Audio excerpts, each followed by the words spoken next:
This video contains news and analysis related to a recent terror attack in Kashmir. The content may include sensitive visuals and discussions that could be distressing to some viewers. Viewer discretion is advised. We strongly condemn all forms of violence and terrorism. The purpose of the content is solely to inform and create awareness based on verified reports. যদি এমবিএচ kitchen king কিচেনে থাকি তো আমরা যা ইচ্ছে তৈরি করতে পারি। বেগুনের ভর্তা, আলু কফি, ভিন্ডি মশলা, আরো অনেক কিছু। MBH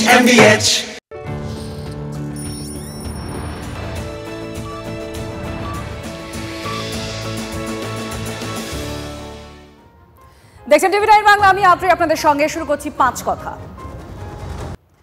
বাংলা এসআর নিয়ে সুর ক্রমাগত এবার সপ্তমে তুলছে বিজেপি। বাংলা এসআর করতে চরম লড়াই হবে। রাজ্যে এসআর চালু হলে তৃণমূলের মুখোশ খুলে যাবে। প্রয়োজনে কেন্দ্রীয় বাহিনী নামিয়ে রাজ্যে এসআর করতে হবে, এই হুঙ্কার দিচ্ছেন কেন্দ্রীয় মন্ত্রী সুকান্ত মজুমদার।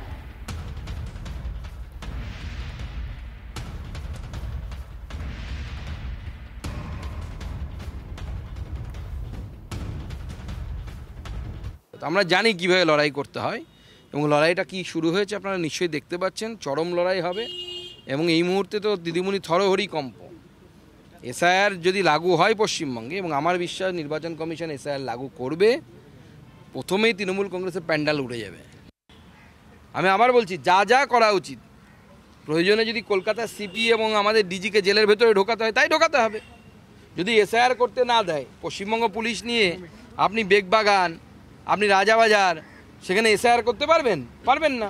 তাহলে সেন্ট্রাল পুলিশ নামাতে হবে, সেন্ট্রাল ফোর্সেস নামাতে হবে, যা করা দরকার করতে হবে। শুক্রবার অভিষেক বন্দ্যোপাধ্যায় বলেছিলেন বাংলায় কোনোভাবেই এসআইআর হতে দেবেন না। কি বলেছিলেন তিনি, শুনুন। একটা এক্সারসাইজ যেটা করতে 2 বছর লাগে, সেটা আপনি 1 মাসে করবেন কি করে, বা 2 মাসে করবেন কি করে? লাস্ট যখন এসআইআর হয়েছিল 2002-এ হয়েছিল, আর লিস্ট বেরিয়েছিল 2004-এ। আর আপনি যদি বলেন যে ভোটার লিস্টে গড়মিল রয়েছে, তাহলে এই ভোটার লিস্টের নিরিখেই তো 2024 সালে সরকার নির্বাচিত হয়েছে, তাহলে তো সেই সরকার অবৈধ। এসআইআর বা স্যার, ইয়েস স্যার বলে যারা নির্বাচন কমিশনের মতো প্রতিষ্ঠানকে বিক্রি করে দিয়েছে, আমরা তাদেরকে বলছি নো স্যার, এসআইআর বাংলায় হবে না। এই চুপি চুপি ভোটের কারচুপি আমরা বাংলায় করতে দেবো। আর একটা মানুষের ভোটাধিকার যদি এসআইআর এর নামে বাদ যায়, নির্বাচন কমিশন ঘেরাও করবো 1 লক্ষ বাঙালিকে। এদের ক্ষমতা থাকলে না আটকে দেখাবে। অভিষেক বন্দ্যোপাধ্যায়ের এই বক্তব্য আপনারা শুনলেন। আর কিছুক্ষণ আগে আপনাদের শোনাচ্ছিলাম যে সুকান্ত মজুমদার বলছেন বাহিনী নামিয়ে এসআইআর করতে হবে, কিন্তু বাংলায় এসআইআর হবে। আর তা নিয়ে তৃণমূলের তরফ থেকে কুণাল ঘোষের কি প্রতিক্রিয়া রয়েছে, শুনুন। বৈধ ভোটার লিস্ট চাই, নিখুঁত ভোটার লিস্ট চাই। অন্য রাজ্য থেকে গাদা গাদা ভোটার এনে আমাদের রাজ্যে ঢুকিয়ে দেওয়া হলো। আমরা তো বলছি কোনো বৈধ ভোটারকে হ্যারাস করা যাবে না, ভুয়ো ভোটার ঢোকানো যাবে না। তো মমতা ব্যানার্জি বলেছেন, আমরা ডেপুটেশন দিয়েছি। সবে টাইট দিতে শুরু করেছে নির্বাচন কমিশন। 4 অফিসারের বিরুদ্ধে পদক্ষেপের নির্দেশ দেওয়া হয়েছে। সবে এটা ট্রেলার দেখানো শুরু হয়েছে। নির্বাচন কমিশন কড়া হাতে যদি ধরে, তাহলে তৃণমূলের আসন 50-এর নিচে নেমে যাবে। বিস্ফোরকই দাবি করছেন সুকান্ত মজুমদার। দেখুন, পুলিশও জানে অনুপ্রবেশকারীতে রাজ্য ভর্তি। সবে নির্বাচন কমিশন টাইট দিতে শুরু করেছে, স্ক্রু ঘোরাচ্ছে। সবে 3টে অবধি সময় দিয়েছে তো চিফ সেক্রেটারিকে, 3টে অবধি সময় দেওয়া আছে ওই 4 জন অফিসার যারা ভোটার লিস্টে কারচুপি করেছিল তাদের বিরুদ্ধে ব্যবস্থা নেওয়ার জন্য। দেখুন না কি হয় ধীরে ধীরে।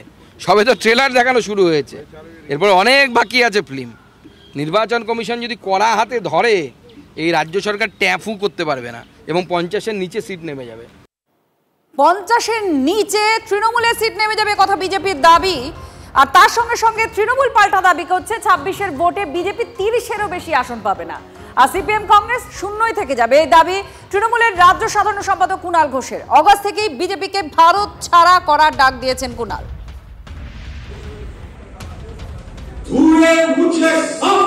নির্বাচন সিপিএম শূন্য তো শূন্যই থাকবে, কংগ্রেস শূন্য তো শূন্যই থাকবে, বিজেপি 30 ক্রস করবে না, বিরোধী দলনেতা পাবে না।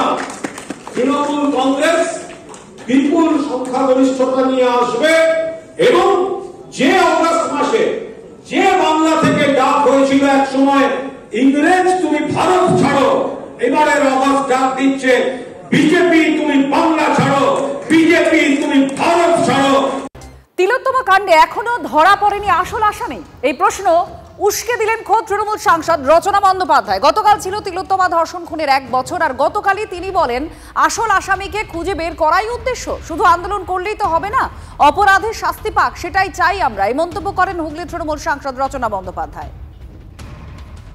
আমরা মুখ্যমন্ত্রী এটা নিয়ে যথেষ্ট আলোচনা করার চেষ্টা করেছিলেন, মুখ্যমন্ত্রী চেয়েছিলেন সিবিআই জাজ হোক, সবকিছু নিয়ে 1 বছর কেটে গেল এবং ধরুন আন্দোলন করলে তো শুধু হবে না, আমাদের আসল আসামিকে খুঁজে বার করাটা হচ্ছে মূল উদ্দেশ্য এবং অপরাধী শাস্তি পাবে এটাই আমরা চাই। তিলোত্তমার মা বাবার অভিযোগের যে সুর, সেই সুরে চিরঞ্জিতের গলায় ধর্ষণ খুনের প্রকৃত অপরাধীরা এখনো ধরা পড়েনি। এবার বিস্ফোরক বারাসতের তৃণমূল বিধায়ক। সিবিআই কেন চোখ বন্ধ করে আছে, কেন্দ্রীয় সরকার কি করছে, এই প্রশ্নও তুলেছেন অভিনেতা বিধায়ক। নবান্ন অভিযানে তিলোত্তমার মায়ের আঘাত নিয়েও উদ্বেগ প্রকাশ করেছেন। হ্যাঁ, কে করেছে তো বোঝা যাচ্ছে, বোঝা যাক, জানা যাক, তারপরে বলা যাবে। তবে যারা নিয়ে গেছিল ওদের তাদের প্রোটেকশন দেওয়া উচিত ছিল প্রথম। নির্যাতিতার মা আহত হওয়াটা কি আপনাকে বিজেপি নিয়ে গেছিল, বিজেপি যেভাবে ঘিরেছিল সেই ঘেরাটা প্রপার হয়নি, বুঝতে পারছি। তো সেই জন্য কে তার মধ্যে কে কাকে মেরেছে বলতে পারবো না। আমি খুব দুঃখিত, আমি কিন্তু তার জন্য মর্মাহত যে ওনার লেগেছে, একবারই লাগা উচিত ছিল না। আরেকটা কথা এমনি জেনারেল আমার দিক থেকে আমি বলতে পারি, সেটা হচ্ছে এর কিন্তু সমাধান হতেই হবে, এটুকু বলতে পারি। আপনার কি মনে হয় এখনো পুরোদোষীরা ধরা পায়নি? না, মনে হয় না তো, আমারও মনে হয় না, সবারই মনে হয় না। আর সিবিআই চোখ বন্ধ করে আছে, কেন চোখ বন্ধ করে আছে বুঝি না, ওদের হাতে দিয়ে দেওয়া হয়েছে।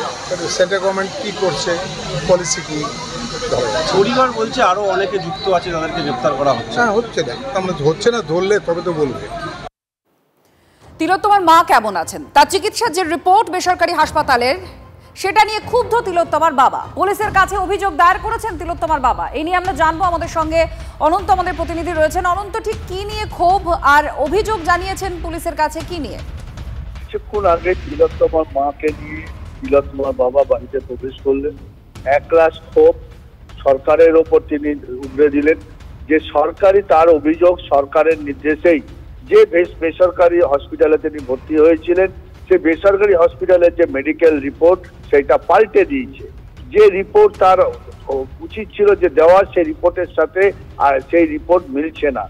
কিন্তু এই ঘটনায় কিন্তু যথেষ্টই কিন্তু ক্ষুব্ধ তিলোত্তমার বাবা এবং তার মায়ের যে তিলোত্তমার মায়ের যে আঘাত এবং গুরুতর, তা চিকিৎসকদের মুখে থেকেই বারবার তারা শুনেছেন, অর্থাৎ তিলোত্তমার বাবা তিনি শুনেছেন। কিন্তু তারপরে কেনই মেডিকেল রিপোর্ট দিল? সবচেয়ে বড় ব্যাপার, যে বেসরকারি হসপিটালে ভর্তি ছিল সেই মেডিকেল রিপোর্ট তারা ফেরত দিয়ে দেয়, অর্থাৎ তিলোত্তমার বাবা সেই রিপোর্ট নেননি, যেহেতু সেই রিপোর্ট ভুল। আইনজীবী কৌস্তব বাগচি এই নিয়ে তিনি মামলা দায়ের করবেন বলেছেন, যে পুঙ্খানুপুঙ্খানুভাবে কি রিপোর্ট হয়েছে সেই রিপোর্ট যাচাইয়ের জন্য আদালতে তিনি মামলা দায়ের হাসপাতালের তরফ থেকে কিছু বলা হয়েছে রিপোর্ট নিয়ে যে অভিযোগ উঠছে? এখনো তারা কোনো মুখ খুলতে চায়নি। ভার্বালি তারা একটা নাকি জানিয়েছেন, নাম প্রকাশে অনিচ্ছুক, কৌস্তব বাগচির কাছে জানিয়েছেন যে তাদের হাত পা বাঁধা, যেটা কৌস্তবের অভিযোগ। কৌস্তব দাবি করছে যে ওই বেসরকারি হসপিটালে একজন কর্তা জানিয়েছেন তাদের হাত পা বাঁধা, তাদের অসুবিধা আছে, তাদের ওপর চাপ আছে। এটা কৌস্তব বাগচি কিন্তু অভিযোগ দাবি করছেন। এখন যদি আদালতে যায়, তদন্ত হয়, এবং আরেকটা বড় ব্যাপার, এফআইআর অনলাইনে এফআইআর করছেন এই ঘটনার পরিপ্রেক্ষিতে তিলোত্তমার বাবা। এখন মেইন রিপোর্টটা, সেই রিপোর্টটা গতকাল আমাকে দিয়ে সই করিয়েছিল। সেই রিপোর্টে যা লেখা ছিল, আজকে যে রিপোর্টটা আমাদের হাতে তুলে দিচ্ছে, সেই রিপোর্টটা অন্যরকম, অন্য কিছু লেখা আছে সেটার মধ্যে। যেমন বলছে যে একটা র্যালি থেকেই দুর্ঘটনা ঘটেছে, কিন্তু পুলিশ যে মেরে এটা ঘটনাটা ঘটিয়েছে সেটা সেখানে উল্লেখ নেই। আমরা আদালতে তো আমরা একটা এফআইআর তো আমাদের করতেই হবে, কেউ তো করেনি। পুলিশ তো স্বতঃস্ফূর্তভাবে বলেছে যে তদন্ত করবে, কিন্তু কোনো ধরনের এফআইআর এখনও পর্যন্ত হয়নি। সুতরাং আমাদেরই সেই কাজটা করতে হবে, আমরা মেলে করে দেবো, মেল করে দেবো। গতকাল নবান্ন অভিযান, আর সেই অভিযানে গিয়ে জখম, প্রায় 24 ঘন্টা বেসরকারি হাসপাতালে থাকার পর বাড়ি ফিরলেন তিলোত্তমার মা। হাসপাতালে পর্যবেক্ষণে রাখা হলেও তাকে ভর্তি কেন নেওয়া হয়নি, নেপথ্যে কি প্রশাসনের চাপ আছে, এই নিয়ে বিতর্কের জল এখন গড়াচ্ছে। পুলিশের বিরুদ্ধে ওঠা মারধরের অভিযোগ খতিয়ে দেখছে লালবাজার। তার মধ্যেই অভিযানে অশান্তি নিয়ে কড়া অবস্থান নিয়েছে কলকাতা পুলিশ।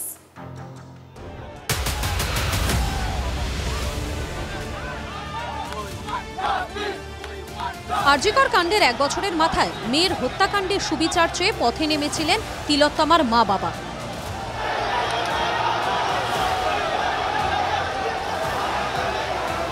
লাঠিচার্জ করা হচ্ছে পুলিশের তরফে। নবান্ন অভিযানে নির্যাতিতার মা পুলিশের হাতে আক্রান্ত হন বলে অভিযোগ। বাইপাসের ধারের একটি হাসপাতালে তাঁকে নিয়ে যাওয়া হয়। শনিবার বিকেল থেকে তাঁকে জরুরি বিভাগেই পর্যবেক্ষণে রেখে চিকিৎসা চলছিল, ভর্তি নেওয়া হয়নি। রবিবার দুপুরে তিলোত্তমার মাকে হাসপাতাল থেকে বাড়ি নিয়ে যাওয়া হয়।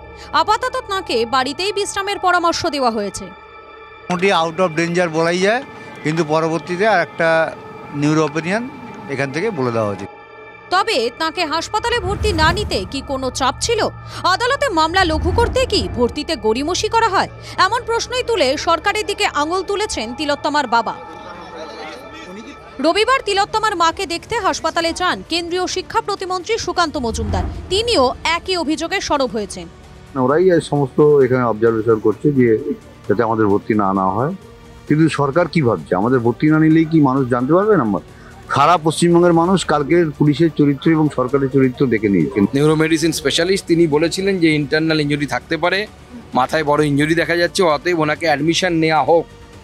কিন্তু তার পরবর্তী সময় তাদের উপর কোনো পলিটিক্যাল প্রেশার আছে এবং সেই প্রেশারের ফলে আমার মনে হয় এই ধরনের সিদ্ধান্ত হসপিটাল কর্তৃপক্ষ নিয়েছে। তিলোত্তমার মা কি সত্যিই পুলিশের মারে আহত হয়েছে? অভিযোগ খতিয়ে দেখতে বিভিন্ন ফুটেজ খতিয়ে দেখছে লালবাজার। মা যেটা অ্যালিগেশন করছেন নিশ্চয়ই ওনার ইনজুরি হয়েছে, সেটা রেগ্রেটেবল আছে।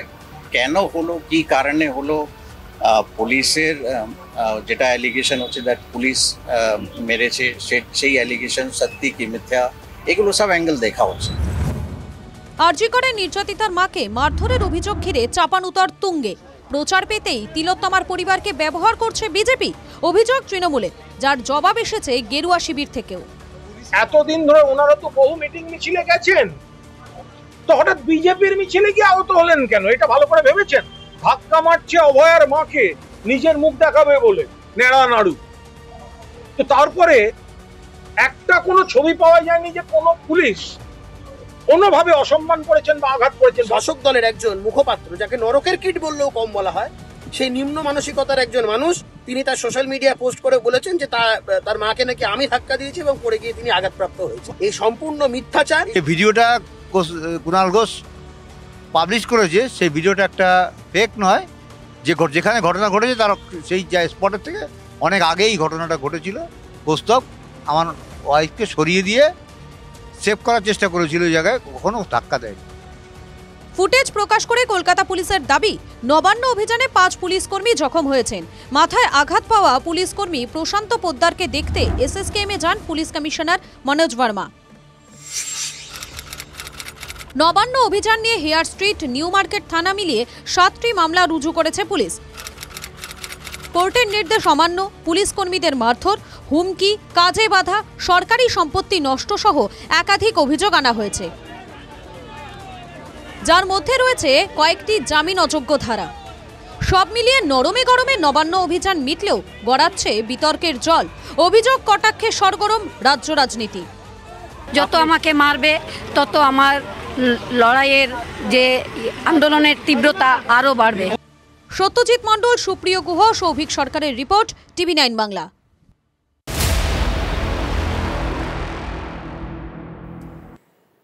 কোচবিহারে খুন তৃণমূল নেতার বাবার বিস্ফোরক দাবি। আমরা থাকাতে অনেকের অসুবিধা হতে পারে, নেতা নেত্রীরা টাকা চেয়ে না পাওয়ার কারণে হয়তো খুন, এই দাবি নিহত তৃণমূল নেতা অমর রায়ের বাবার।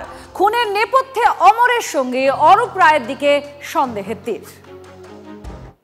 অঞ্চলে যদি কোনো আমাদের নেতা নেত্রীরা কোনো গন্ডগোল করে, কোনো যদি খাওয়া দাওয়ার ধান্দা করে, আমরা এটা বিরোধ ছিলাম পুরোপুরি। আমরা এটা করতে দেইনি কাউকে। এটার থেকে আজ পর্যন্ত কেউ বলতে পারে না যে আমি বা আমার ওয়াইফ কারো কাছে 10 টাকা দিয়ে খরচ করছে, এটা আমরা কেউ বলতে পারবো না। এখন মানুষের তো নানান রকম হতে পারে, কারো হয়তো স্বার্থ আঘাত হচ্ছে, এরা হতে পারে। আমাদের জন্য কারো কামাই হচ্ছে না, এটাও হতে পারে। কোনো নেতা নেত্রীরা যদি পয়সা দেয় আমি পয়সা দেবো না, এটাও হতে পারে। এই ধরনের একটা ব্যাপার আছেই। আর এই তৃণমূল নেতা খুনে 24 ঘন্টা হয়ে গিয়েছে, এখনো অধরা দুষ্কৃতীরা। গতকাল ভর দুপুরে পুন্ডিবাড়িতে শুট আউটের ঘটনা ঘটে। ডোডেয়ার হাটে তৃণমূলের পঞ্চায়েত প্রধানের ছেলে অমর রায়কে প্রকাশ্যে গুলি করে খুন করে পালায় দুষ্কৃতীরা। গুলিবিদ্ধ হন আরো কয়েকজন। দীর্ঘদিন ধরে এই এলাকায় সমাজ বিরোধীদের দৌরাত্ম্য। আগেও এলাকায় খুন হয়েছেন বেশ কয়েকজন। জমি মাফিয়াদের দাদাগিরি এই এলাকায় রয়েছে। যুব তৃণমূল নেতা খুনের পর একাধিক জনকে জিজ্ঞাসাবাদও করছে পুলিশ, তবে এখনো পর্যন্ত গ্রেফতারি শূন্য। আমাদের ব্যবসায়ীরা আতঙ্কগ্রস্ত। ওনার বাড়ি শুনলাম ডাওয়াগুড়িতে, গ্রাম পঞ্চায়েত প্রধানের নাকি উনি ছেলে, অমর নাম, আরেকজনের নাম জানি না। ওনাকে হসপিটালে পাঠানো হয়েছে। ওসি ম্যাডামকে ফোন করার সাথে সাথে উনি এসছেন এবং পুলিশ নিয়ে এসছেন। ওনার গাড়ি করে আমরা পাঠিয়ে দিয়েছি হসপিটাল। হাট চলাকালীনই ঘটনা ঘটেছে, কিন্তু এটা একটা খুব মর্মান্তিক ঘটনা, যেটা আমরা কখনো আশা করিনি। ডোডেহাট বাজারে এরকম ঘটনা ঘটেনি। তো বাইরের আমাদের ডোডেহাটের এলাকাবাসী কেউ না, বাইরের লোক। উনি শুনলাম ডাওয়াগুড়ি গ্রাম পঞ্চায়েত প্রধানের ছেলে।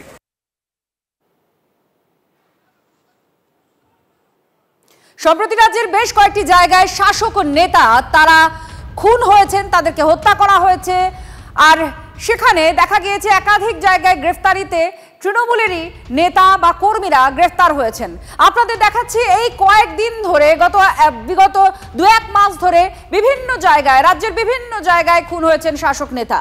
যেমন লাভপুর, মল্লারপুর, ভাঙড়, ইংরেজবাজার, মালদার, তার মধ্যে কোচবিহার যোগ হয়েছে। বারবার গুলি বোমা পড়ছে, প্রাণ হারাচ্ছেন শাসক দলের নেতা কর্মীরা। আবার তাদের বিরুদ্ধে যে অভিযোগ উঠছে, যাদের বিরুদ্ধে অভিযোগ উঠছে, তারাও শাসক দলের নেতা বা কর্মী।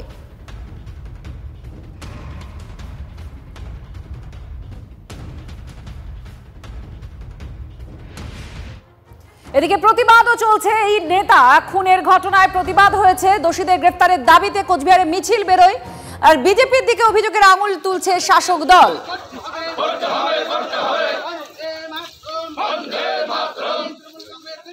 গ্রাম পঞ্চায়েত প্রধানের ছেলে এবং ডাওয়াগুড়ি এলাকায় কোচবিহার 1 নং ব্লককে নেতৃত্ব দিচ্ছে, অথচ সে আজকে বাজার করতে গিয়েছে। সেখানে তাকে যদি দিনের বেলা শুট আউট করা হয়, নিশ্চিতভাবে তাকে রেকি করা হয়েছে বা অনেক পেছন থেকে কেউ মেরেছে। দিনের বেলা এত ভরা এলাকায়, গরুর হাটি ফল এলাকায় তাকে মেরে ফেললো, এটা তো আমরা সত্যি শিহরিত হয়ে যাচ্ছি। এই মুহূর্তে বলতে পারছি না, তবে অমর তৃণমূল কংগ্রেসের অত্যন্ত একজন গুরুত্বপূর্ণ সেখানকার নেতৃত্ব প্রধানের ছেলে, এবং সে নিজেও যুব নেতা এবং সে এলাকায় লিড করে দলের হয়ে। স্বাভাবিকভাবে তার এই মৃত্যু, তার পেছনে রাজনৈতিক অভিসন্ধি থাকতে পারে। শুভেন্দু অধিকারীর উপরে হামলা চালানো হয়েছিল কুচবিহার যাওয়ার পথে। তো বারবার করে আমরা বলেছি যে কুচবিহারের আইন শৃঙ্খলা চূড়ান্ত অবনতি হয়েছে এবং তার দায় এড়িয়ে যেতে পারে না কুচবিহারের এসপি এবং কুচবিহারের 3 অতি শক্তিশালী নেতা, উদয়ন বাবু, পার্থপ্রতিম বাবু এবং অভিজিৎ বাবু। আজকের যে পরিস্থিতি তৈরি হয়েছে, সেখানে শাসক দলের নেতার এইভাবে দিনে দুপুরে খুন হয়ে যাওয়াটা আসলে কুচবিহারের দুষ্কৃতির রাজেরই একটা চিহ্ন মাত্র। শুভেন্দু অধিকারীর উপরে হামলা চালানো হয়েছিল কুচবিহার যাওয়ার পথে।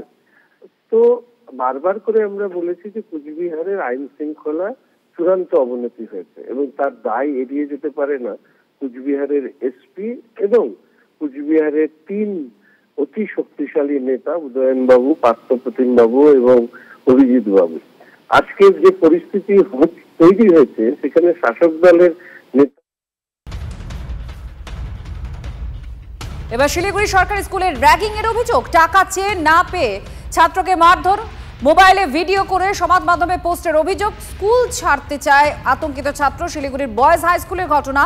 ক্লাস 8-এর এই ছাত্র নিগ্রহের শিকার হয়েছে। তার অভিযোগ, স্কুলে গেলেই তার কাছ থেকে রোজ টাকা চাওয়া হচ্ছে।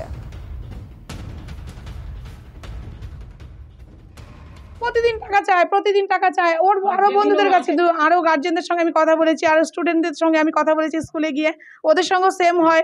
4-5 জনকে এই বছর বের করে নিয়েছে স্কুল থেকে, কিন্তু আমি আর্থিক সমস্যার কারণে আমি স্কুল থেকে বের করতে পারছি না। কিন্তু এখন যা অবস্থা হয়েছে, বুধবার দিন বৃহস্পতিবার দিন যেমন ভাবে মেরেছে, আবার মেরে আবার ভিডিও করেছে, ওর বন্ধুকে দিয়েই ভিডিওটা করানো হয়েছে, আমার ছেলের বন্ধুকে দিয়ে। সে আবার স্ট্যাটাসেও দিয়েছিল যে ছেলেটা মেরেছে, ওরই ফোন নিয়ে স্কুলে যায়, আবার ক্লাসে গিয়ে বলছে পরের দিন যে তুই হেড স্যারকে কিন্তু নালিশ করবি না, আমি আর তোকে মারবো না। আমার যদি এখন নুনও খাইতে হয়, আমার যদি এখন ধার দেনাও করতে হয়, আমার রক্ত বিক্রি করতে হয়, আমি অন্য স্কুলে, আমি প্রাইভেট স্কুলে পড়াবো, আমি আর সরকারি স্কুলের প্রতি আমার আস্থা হারিয়ে গেছে। আমি আর সরকারি স্কুলকে আমি আর ভরসা করতে পারছি না, আমি কোন স্কুলে দিব? মাস্টারমশাইরা বলে যে র্যাগিংয়ের কথা বলবেন না, প্রয়োজন পড়লে আপনি স্কুল থেকে বের করে নিয়ে যান, কিন্তু আমার কাছে এগুলো প্রমাণ নেই। কিন্তু এই প্রমাণটা তো আমার হাতে আছে।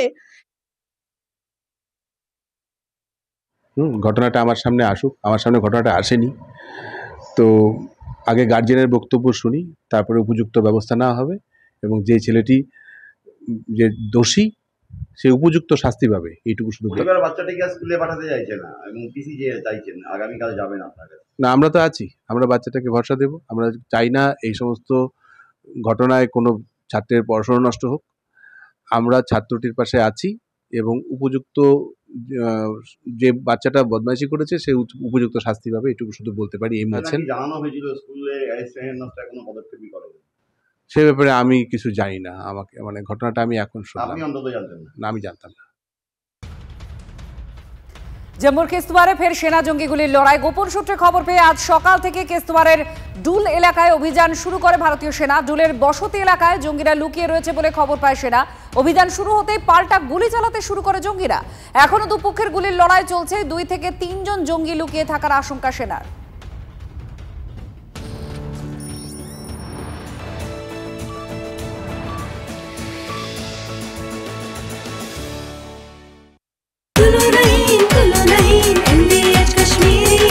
আরে কম দে কিন্তু খাঁটি দে। MDH কাশ্মীরি লাল লঙ্কার গুঁড়ো। MDH